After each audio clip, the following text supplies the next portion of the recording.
শ্রেষ্ঠ আয়াত হলো আয়াতুল কুরসি। শ্রেষ্ঠ আয়াত এটা, শ্রেষ্ঠ আয়াত এটা। এই আয়াত পড়ে যদি কোনো বান্দা দুনিয়া থেকে বিদায় নিয়ে নেয়, এপারে দুনিয়া ওপারে জান্নাত।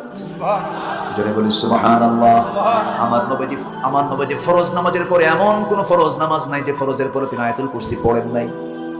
আমার নবীজি ফরজ নামাজের পর অনেকগুলো দোয়া পড়তেন, কিন্তু আমার দেশের কিছু কিছু মুসল্লি ম্যাক্সিমাম জায়গায় দেখা যায় সালাম ফিরি সুন্নতের জন্য উঠে দাঁড়ায়, সালাম পড়ি সুন্নতের জন্য উঠে দাঁড়ানো সুন্নতের খেলাফ। আমার নবী যেমনটা করেন নাই। আমার নবীজি ফরজ পড়ি আল আযকারু বা'দাস সালাহ, কিছু জিকির আজগার করতেন। এর মধ্যে একটা জিকির হলো আল্লাহু আকবার। কি বলেন? এরপরে বলতেন আস্তাগফিরুল্লাহ আস্তাগফিরুল্লাহ আস্তাগফিরুল্লাহ। এরপরে বলতেন যারা পারেন আল্লাহুম্মা আনতাস সালাম ওয়া মিনকাস সালাম তাবারাকতা ইয়া যাল জালালি ওয়াল ইকরাম। এরপরে বলতেন আল্লাহুম্মা আইন্নি আলা যিকরিক ওয়া শুকরিক ওয়া হুসনি ইবাদাতিক। এরপরে বলতেন আল্লাহুম্মা লা মানিআ লিমা আ'তাইতা ওয়া লা মু'তিয়া লিমা মানা'তা ওয়া মিনকাল জাদ। এরপরে আয়াতুল কুরসি পড়তেন, বলতেন লা ইলাহা ইল্লাল্লাহু মুখলিসিনা লাহুদ-দ্বীন ওয়ালাউ কারিহাল কাফিরুন। আল্লাহুম্মা ইন্নী আসআলুকাল হুদা ওয়াত তুকা ওয়াল আফাফা ওয়াল গিনা। এই সমস্ত দোয়াগুলো পড়তেন। সূরা ফালাক পড়তেন, সূরা নাস পড়তেন, সূরা ইখলাস পড়তেন। ওয়ালিল্লাহিল আসমাউল হুসনা, আল্লাহর অনেকগুলো নাম আছে, 199টা নাম আছে, সবগুলো একটা একটা করে বলতেন। সমস্ত দোয়াগুলো পড়ে এরপরে তিনি সুন্নতে দাঁড়ায় যেতেন। আর আমার দেশে ফরজ নামাজ পড়ে এমন পারাবারি শুরু হয়, বাড়িতে মনে হয় বউ মরছে। আছে না নাই? আমার ভাইয়েরা, এই পৃথিবীতে সবচেয়ে আমার আপন হলেন আমার আল্লাহ তাআলা। আমার আল্লাহর চাইতে আপন কেউ নাই। সে আল্লাহ তাআলার বাড়ি কোথায়, সে আল্লাহ আছেন কোথায়, তিনি কি করেন, তার পরিচয়টা জানার দরকার আছে না নাই? গোটা কোরআনকে আপনি 3 ভাগ করবেন, এর মধ্যে একটা ভাগ শুধু আল্লাহর পরিচয়, তাওহীদ 10 পারা, রিসালাত 10 পারা, আখিরাত 10 পারা, 30 পারা কোরআন। জোরে কোন সুবহানাল্লাহ। আমার আল্লাহ তাআলা এত দূর তিনি আছেন। কত দূর তিনি আছেন? আমরা যেখানে বসে আছি এটা হলো পৃথিবী। 228 দেশের মধ্যে বদ্বীপ, সবুজ বর্ণের বাংলাদেশ, পাশে আছে ভারত, ভুটান, নেপাল, এরকম করে গোটা দুনিয়া জুড়ে 228টি দেশ মিলে একটাই পৃথিবী। এই পৃথিবীকে আলোকিত করার জন্য সূর্য দিয়েছেন কয়টা? এই সূর্য বড় না পৃথিবী বড়? সূর্য শুধুই বড় নয়, অনুমান করে বিজ্ঞানীরা বলেছেন 13 লক্ষ গুণ বড়। অনুমান আন্দাজে কইছে 13 লক্ষ গুণ বড়।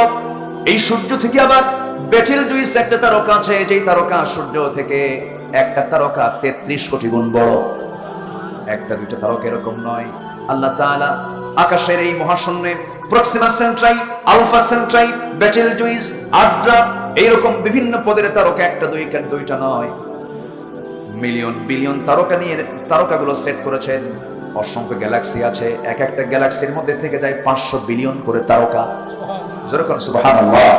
আগে ভাবতাম আল্লাহ তুমি একটা লাস্ট কোয়ালিটির কোন বান্দাকে জান্নাত দিলে পরে তুমি 10টা পৃথিবীর মতো একটা জান্নাত দিবা।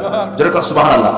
মনে মনে ভাবতাম যখন ছোট ছিলাম, তো ভাবতাম আল্লাহ এত জায়গা রাখছে কোথায়, কিন্তু পরে দেখি না জায়গা আছে। যেরকম সুবহানাল্লাহ। জায়গা আছে না নাই? কত জায়গা দেখেন। এরপরে অসংখ্য তারকা রাজি এই গ্যালাক্সির মধ্যে রেখে দিয়েছেন। যদি কেউ সেই তারকার দেশে যেতে চায়, মানুষ চাঁদের দেশে গেছে কি যায় নাই? গেছে, ঘুরে আসছে, সফর করেছে। নীল আর্মস্ট্রংরা সেই জায়গায় গিয়ে চাঁদের মাঝখানে ফাটা চিহ্ন দেখতে পেয়েছে, আল্লাহর আজানটা শুনতে পেয়েছে। দুনিয়াতে সে কালিমা পড়ে মুসলমান হয়ে গেছে। চাঁদ দেখলো মানুষ। মঙ্গল গ্রহে এখন মানুষ জায়গা কেনা শুরু করছে, দুনিয়া আর থাকবে না, দুনিয়া থাকবে না। মঙ্গল গ্রহে জায়গা কিনতেছে।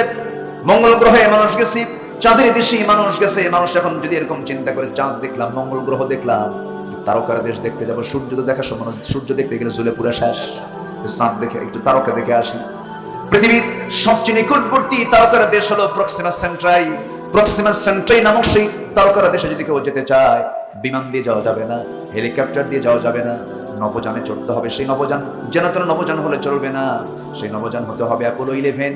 অ্যাপোলো 11 হলো পৃথিবীর সবচেয়ে আপডেট একটা দ্রুতগামী নভোযান, যার গতি হলো সেকেন্ডে 11 কিলোমিটার, মিনিটে 660 কিলোমিটার, ঘন্টায় চলে হলো 39,000 কিলোমিটার। এই গতিতে ঘন্টায় 39,000 কিলোমিটার বেগে যদি কেউ রওনা দিয়ে দেয়, অ্যাপোলো 11 চড়ে যদি রওনা দিয়ে দেয়, সেই প্রক্সিমা সেন্ট্রাই নামক পৃথিবীর সবচেয়ে নিকটবর্তী তারকার দেশে যেতে তার সময় লেগে যাবে 1,15,000 বছর মাত্র। যাবেন কারা কারা? হাত তোলেন। 1,15,000 বছর বাঁচবেন কয়দিন? আর সেই মানুষ একটা সামান্য মানুষ এই দুনিয়াতে থেকে কয় আল্লাহ কই, আল্লাহর আইন মানি না, রাসূল কিনে বাজে কথা বলে, কোরআন কিনে বাজে কথা বলে। আমার দেশে এত আইন পাস হলো, ব্লাসফেমি আইন পাস হলো না। রাসূল কিনে বাজে উক্তি করেছে যারা, আমরা তাদের চিপড়ে ছেড়ে মুসলমান।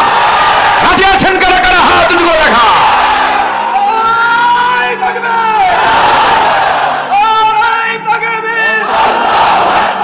ইসলামের শত্রুরা, বিশ্বনবীর শত্রুরা, আল কোরআনের শত্রুরা,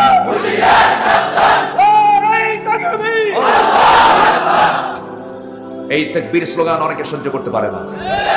তুমি কি দল করো যে দলের স্লোগান আল্লাহু আকবার রাখে না? যেই দলের স্লোগানে আল্লাহু আকবার নাই, সেই দল কখনো আল্লাহর দল হতে পারে না। কথা বলবো? কোনো সমস্যা, অসুবিধা, চিন্তা, ভয়, হতাশা? মরবো তো একবারই। সেই পাখির মতো বলি, ভিজা বিড়ালের মতো 500 বছর বাঁচার চাইতে সিংহের মতো গর্জন দিয়ে এক মুহূর্ত বেঁচে থাকাই উত্তম। বাঁচবো, কিন্তু তা পুরুষ হয়ে নয়। বুক দেব, পিঠ দেব না, পিছপা হব না। কদম মজবুত করে দেওয়ার দায়িত্ব কার? আল্লাহ আমাদের কদমকে মজবুত করে দিবেন। চলে বলি ইনশাআল্লাহ। বদর যুদ্ধ সংখ্যা দিয়ে বিজয় এসেছে, অস্ত্র দিয়ে বিজয় এসেছে, ঈমান দিয়ে বিজয় এসেছে। ওয়ালাকাদ নাসারাকুমুল্লাহু বিবদরিন ওয়া আনতুম আযিল্লাহ। তোমরা অসহায় ছিলে, আমি আল্লাহ নিজে বদরে তোমাদেরকে বিজয় দিয়েছি। সে আল্লাহ নাই? আসতে বলবেন না, আছে না নাই?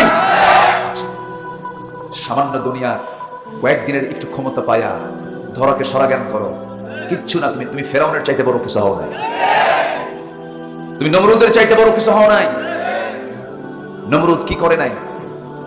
নমরুদ জাতির পিতা ইব্রাহিম আলাইহিস সালাতু ওয়াস সালামকে হত্যা করার জন্য নরকুণ্ডলী সাজিয়ে সেই আগুনের ভিতরে ইব্রাহিমকে নিক্ষেপ করেছিল। কম চেষ্টা সে করে নাই, কিন্তু ইব্রাহিম আলাইহিস সালাতু ওয়াস সালাম তিনি প্রস্তুত ছিলেন, আল্লাহর সাহায্য পাওয়ার অপেক্ষায় ছিলেন। আমার আল্লাহ আমাকে বাঁচাবেন, কেউ আমাকে বাঁচাবে না, এই বিশ্বাস ছিল তার। কত আনা বলেন, কত আনা?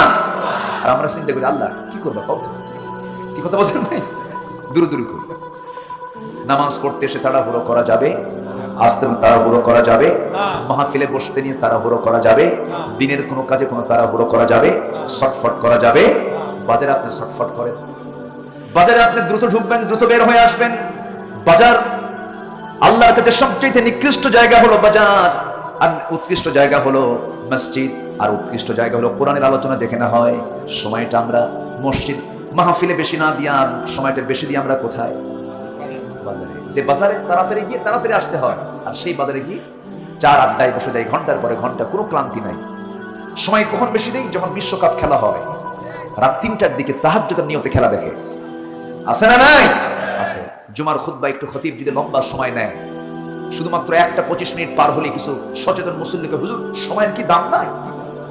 এরকম বেকুব মার্কা মুসল্লি আছে না নাই? সম্মানিত ভাইয়েরা, আমি খুবই খুশি, আমি খুবই আনন্দিত। এই হাজার হাজার মানুষের জনতার ঢল পিন পতন নীরব হয়ে শুনশান নীরবতার মধ্য দিয়ে আপনারা কথাগুলো শুনছেন।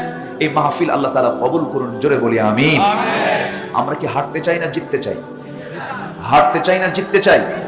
সূরাতুত তাগাবুনের সেই আয়াতের দিকে আমরা আস্তে আস্তে চলে যাচ্ছি। তাহলে আমার আল্লাহর পরিচয় জানা দরকার সবার পরে না সবার আগে? তাহলে কোন আয়াত পড়লাম? বলেন, কি পড়ছে বলেন তো?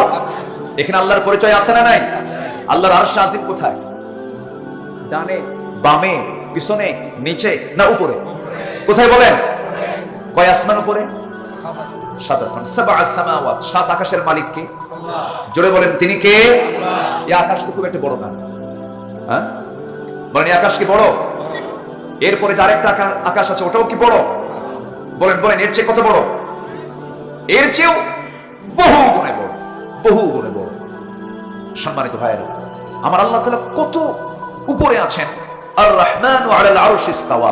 একটু কান লাগান, যদিও কথাগুলো একটু কঠিন কঠিন মনে হবে, রাত গভীর হয়েছে, একটু কান লাগান। জীবনে তো বহু সময় দিলামই, দেখছেন, বন্ধুকে দিলাম, আড্ডায় দিলাম, কত জায়গায় গেলাম। আসেন না ভাই, আজকে একটু কষ্ট হলেও একটা লোক আমরা মোনাজাত না করে যাব না, ইনশাআল্লাহ। বলেন আল্লাহ কোথায়? আমার আল্লাহ সবচেয়ে আপন না সবচেয়ে পর?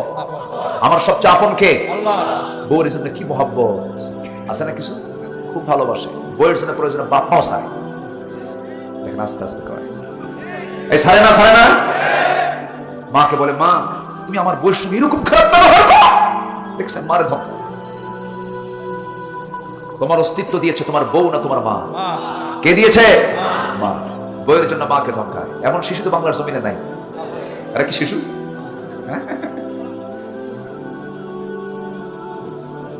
সেই কাতারে আমার মাহফিল ছিল, প্রোগ্রাম ছিল। প্রোগ্রাম শেষে আমি বহু বিমান সফর করেছি, কিন্তু হঠাৎ করে আমার সেদিন মনে হলো আমি বিমানের জানালা দিয়ে নিচের দিকে তাকায় থাকলাম, বিশাল একটা মেঘমালার স্তর, বিশাল।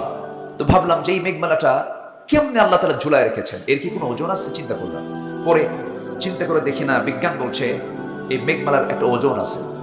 কিউমুলাস নামে মেঘমালা, যার ওজন হলো 200 টন। সুবহানাল্লাহ বলবেন না? কিউমুলিনাম্বাস নামে কিছু মেঘমালা আছে যার ওজন হচ্ছে 10 লক্ষ টন। এটা আজকের বিজ্ঞান এটা প্রমাণ করেছে, অথচ 1500 বছর আগে কোরআনে এই বক্তব্য মনে হয় বাদ পড়েছে। আল্লাহ রাব্বুল আলামিন বলেন, হুয়াল্লাযী ইউরীকুমুল বারকা খাওফান ওয়া তামআন ওয়া ইউনশিস সাহাবাত থিকাল। সূরাতুর রা'দ আয়াত নাম্বার 12। আল্লাহ রাব্বুল আলামিন বলেন, তিনি তোমাদেরকে বিদ্যুৎ দেখান ভয়ের জন্য এবং আশার জন্য, এবং উত্থিত করেন ভারী ঘন মেঘমালা। অর্থাৎ মেঘের ওজন আছে না নাই? আসতে বলবেন না, আছে না নাই? কিন্তু ঝুলায় রেখেছেন কে? যদি ফেলে দিতেন সব শেষ হয়ে যেত। তাহলে বিজ্ঞান যা বলে কোরআনের সঙ্গে কোনো সাংঘর্ষিক আছে না, বরঞ্চ কোরআন যদি বিজ্ঞানের ভুল ধরে ফেলে, বিজ্ঞানের ভুল প্রমাণ হবে, কিন্তু বিজ্ঞান দিয়ে কোরআনের কখনো ভুল প্রমাণ করতে পারবে? বিজ্ঞান তো বহু কিছুই বলে, পরে আবার ভুল প্রমাণ হয়ে যায়। ভুল প্রমাণ হয় না? একবার বললো পৃথিবী না সূর্য ঘোরে, আবার বললো সূর্য না পৃথিবী ঘোরে, এখন দেখি ওদের মাথায় ঘোরে, তাই না?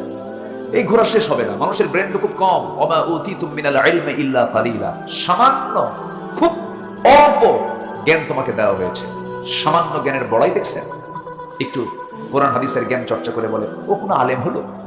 এরকম কিছু হুজুর আছে না? এক আলেম যদি অন্য আলেমকে তুচ্ছ জ্ঞান করে ভাবতে হবে ওটা হলো টাটকা মূর্খ, ঠিক কিনা?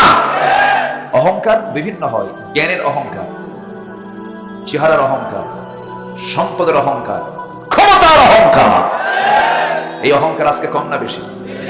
বিশ্বের দেশে দেশে সবাই ক্ষমতা দেখায়।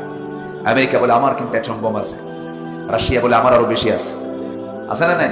আচ্ছা, ইসরায়েল আবার একটু হুমকি ধামকি দিচ্ছে, লাভ হবে না। ইসরায়েল হুমকি ধামকি দিয়ে লাভ হবে না, কারণ ওদের ভিত্তি মজবুত নয়। ওরা ভাড়াটিয়া, ওরা অবৈধ দখলদার। অবৈধ কোনোদিন বৈধ করা সম্ভব হবে না মুসলমান, কোনোদিন সম্ভব হবে না। প্রযুক্তিতে, আধুনিক প্রযুক্তিতে ইসরায়েল যদি হয় 100%, সেখানে ফিলিস্তিন হলো অনলি 10% হবে কিনা সন্দেহ। অথচ ওরা গুলি ছোড়ে আর মুসলমান ফিলিস্তিনের নারী শিশুরা পাথর মারে। আল্লাহু আকবার।